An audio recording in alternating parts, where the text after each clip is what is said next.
Welcome to the deep dive. We've got some really fascinating material today looking at Japan, specifically its economic and, well, social shifts happening right now post-COVID. Yeah, and it's all playing out against this backdrop of, the tension between the U.S. and China.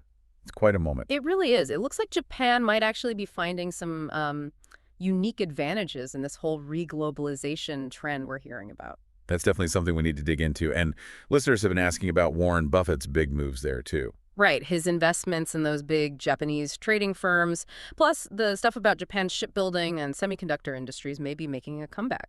Seems surprising. It does on the surface. So I think our goal today is to try and connect these dots, make sense of what's happening, and figure out where Japan might be heading in this changing global picture. Okay, let's dive in. Where should we start? Maybe with what's happening day to day for people in Japan. Inflation. Good starting point. Hmm. Because for decades, Japan had basically zero inflation. Right. Hmm. But the sources we looked at, they really highlight that this is changing now. Yeah, things like the price of bottled water, even a bowl of ramen costs are noticeably going up. Exactly. It's hitting people in their daily lives. And this is happening even with the Shinto, the spring wage talks. I saw reports mentioning maybe a 5% wage increase, which sounds okay. Well, yes and no. That 5% figure is significant by Japanese standards, definitely. But the material suggests it's not really keeping pace with how fast prices are rising. Ah, okay. So inflation's actually outpacing the wage growth for many. Especially, it seems, for people working in small and medium-sized companies, which is a huge part of the economy. The big corporations might be doing better, but not everyone. So what does that do to people's behavior if wages aren't keeping up? Well, logically, it puts pressure on household budgets. And it makes just, keeping money in regular savings accounts seem less attractive. Zero interest isn't great when prices are rising. Which might explain the growing interest in investing. Those NISA accounts came up in the sources, tax-advantaged investment accounts. Precisely. There's a government push to get people investing more, and this economic situation probably adds a bit of urgency for individuals thinking about their savings. But here's the bit that really jumped out at me. Even with this push to invest, Japanese investors seem to be overwhelmingly choosing U.S. stocks, not domestic ones. Yeah, that's a striking trend. It seems counterintuitive, maybe, but there are reasons. What are they thinking? Well, first, there's this psychological aspect. Yeah. The memory of Japan's own economic bubble bursting back in the 90s, the lost decades. That caution about the domestic market is still pretty deeply ingrained for many. Right, a sort of once bitten, twice shy situation. Kind of. And second, there's the currency factor. The yen has been relatively weak against the dollar. Ah, so investing in U.S. stocks gives them exposure to potentially stronger U.S. companies, plus a potential currency gain if the dollar stays strong or strengthens further. Exactly. It makes those U.S. assets look, well, doubly attractive in some ways. Okay, that makes sense. Let's shift gears a bit to the bigger picture. Geopolitics, U.S.-China tensions, supply chain diversification. How's that impacting Japan? This is where things get really interesting. The sources suggest these global shifts are creating some unexpected opportunities for Japan. Opportunities like the revitalization of certain industries. Yeah. Semiconductors, for instance. Ah, yes, the TSMC plant in Kumamoto, that was mentioned. Right, TSMC, the giant Taiwanese chip maker, investing huge amounts there. And apparently it's having a real ripple effect locally. What kind of effect? Rising wages in the area, new businesses popping up to support the plant and its workers. Yeah. A kind of mini boom for Kumamoto. It shows what happens when this kind of high-tech investment lands. So semiconductors are one area, but the materials also mention shipbuilding. That seems like an industry from a different era. I know, right? It's surprising. But apparently Japanese shipyards are seeing orders surge, like record numbers they haven't seen since maybe the 1990s. Wow. What's driving that? Well, connect it back to geopolitics again. If you're a global company needing new ships built, and you're trying to diversify away from relying too heavily on China, Then suddenly Japanese shipbuilders look like a more attractive or maybe safer alternative. precisely, companies are actively looking to de-risk their supply chains. And Japan has the existing industrial base, the technical skills, the engineers. They're positioned to pick up that demand. It really highlights how these big global shifts can create winners and losers, or at least new opportunities for established players. Absolutely. Japan's long-standing industrial strengths are becoming relevant again in this new context. Okay, let's talk about Warren Buffett. His investments in the Soga Shosha, the big trading houses like Marubeni, Eitochu. What's the thinking there? It's not just a bet on Japan itself, is it? No, the analysis suggests it's much broader than just Japan's domestic economy. Of course, Japan having very low borrowing costs helps make any investment there potentially cheaper. Right, the low interest rates are a factor. But Buffett's play seems to be more about what these companies do globally.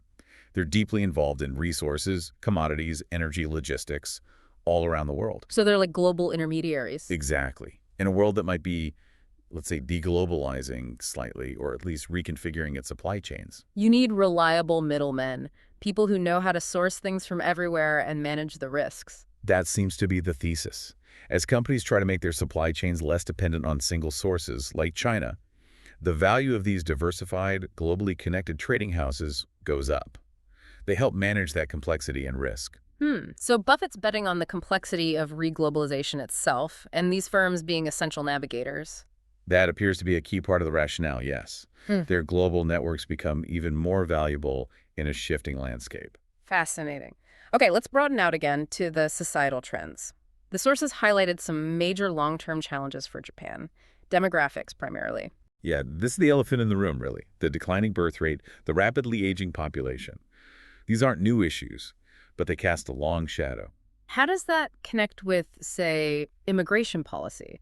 Japan isn't exactly known for throwing open its doors. No, it's traditionally been very cautious. The sources mention the reliance on things like the technical intern training program. It brings workers in, but often on a temporary basis, not really integrating them as long-term immigrants. So it's more like temporary labor importation than a solution to the underlying demographic decline. That's one way to look at it, yes. Yeah. And it's interesting, the sources noted shifts even in who's coming to study Japanese, perhaps reflecting changing source countries for labor.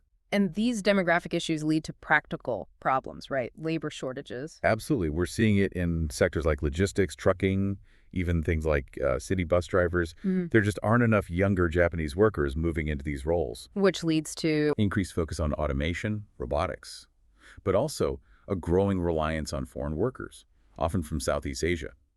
Myanmar was mentioned specifically in one source.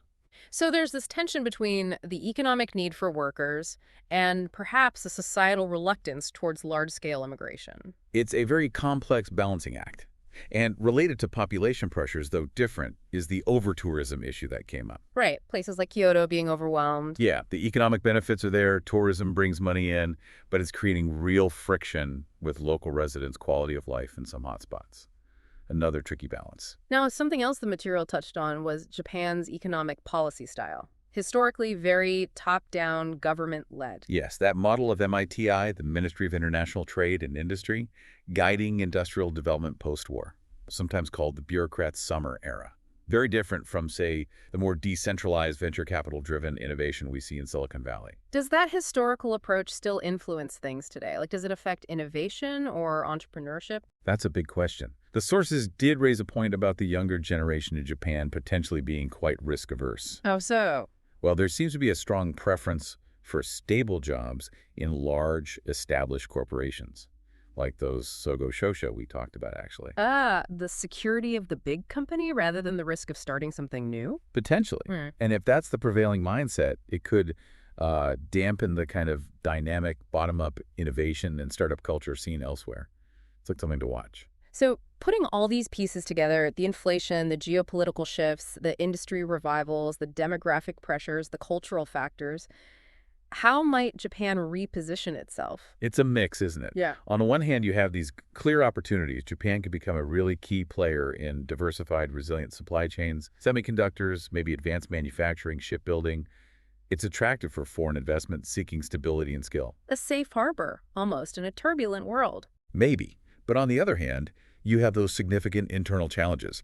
The demographics won't go away quickly. There's a need for ongoing structural reforms to boost productivity and adapt. These internal factors could really limit how much Japan can capitalize on the external opportunities. They certainly could shape the trajectory. And it leads to this quite provocative idea that was floated in the materials. Which was? The idea of Japan potentially becoming sort of a back garden for wealthier nations or individuals. A back garden, what does that mean? Like a place known for stability, High quality of life, safety, pleasant environment, attractive to live in or invest in for lifestyle reasons, even if its overall global economic dominance has faded compared to, say, the 1980s. So less of a global economic engine, more of a high-quality, stable place to be. Yeah. That's quite a shift in perception. It is. It's just one potential future, of course, but it reflects that tension between its advanced status and its demographic and maybe economic dynamism challenges. Okay, so let's try to wrap this deep dive up. What are the key takeaways?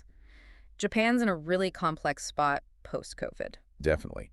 Facing internal headwinds like inflation outpacing wages for many and the big long-term issue of the aging population. But also finding unexpected tailwinds from these global shifts.